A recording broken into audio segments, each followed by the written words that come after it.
में स्वागत है।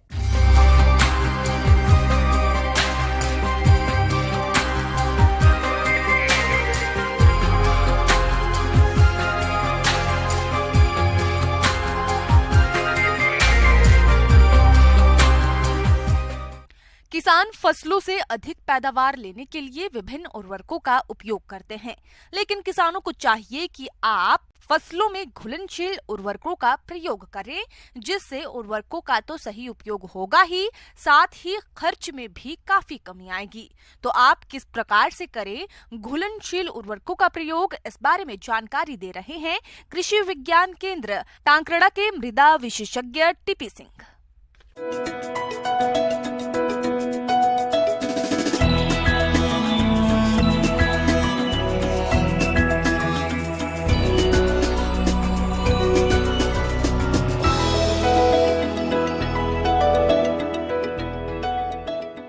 बहुत सारे किसान बंधु, मैं आप सबसे निवेदन भी कर रहा हूं कि बहुत सारे पानी छिड़काव के रूप में बहुत सारे उर्वरक अब आ चुके हैं, जो कि आप पानी में डालिए और घुल जाएंगे। उनका आप जो है मतलब जिस तरह से आप जो है आप ऐसे अब जो है उर्वरक आ रहे हैं जो आपका नाइट्रोजन, फास्फोरस, पोटास, वो जो है ना लिक्विड रूप में आ रहा है। तो उनका आप जो है ना उपयोग करके आप जो है ना अपनी लागत को भी कम कर सकते हैं और अपनी फसल को ज्यादा से ज्यादा अपनी फसल को पोषक तत्वों का उपयोग आपकी फसल जो है ना कर सकती है।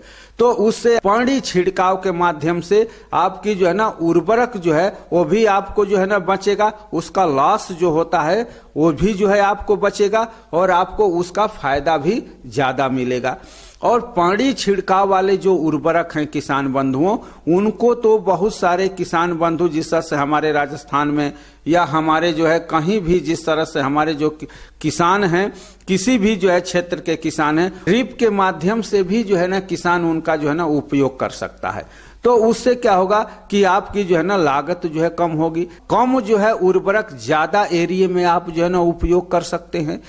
तो इस तरह से आप इनका उपयोग कर सकते हैं। जिन किसानों ने फसल की बुआई के समय उर्वरकों का उपयोग नहीं किया है और उन उर्वरकों की फसल में कमी नजर आ रही है, तो आप खड़ी फसल में भी उर्वरकों का उपयोग कर सकते हैं और फसल से अधिक उपज ले सकते हैं।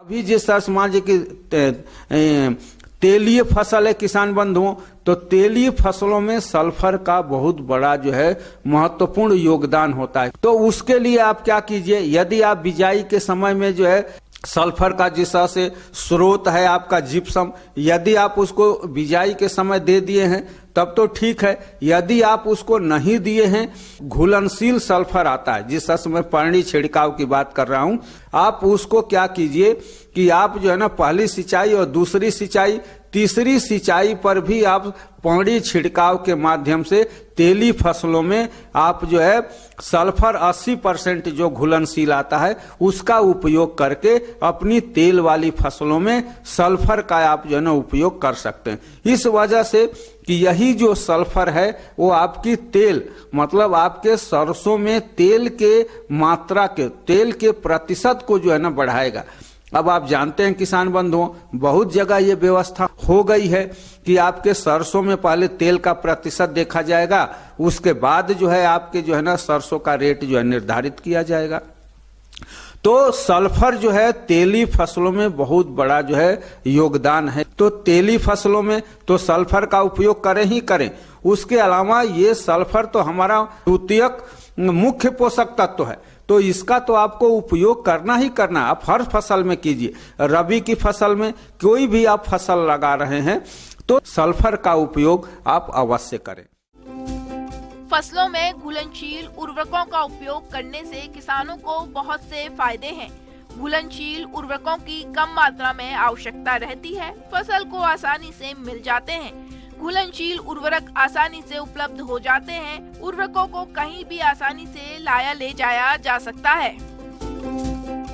अब आप जिस तरह से अभी आप जो है आप अपनी फसल पर पाला से बचाने के लिए 1% पोटेशियम नाइट्रेट का यदि आप स्प्रे करते हैं तो आप जो है अपनी फसल को पाले से भी बचा सकते हैं। तो इस तरह से इन जो है बातों का यदि आप ध्यान रखते हैं किसान बंधुओं, तो आप अपनी पैदावार को अच्छा जो है ले सकते हैं।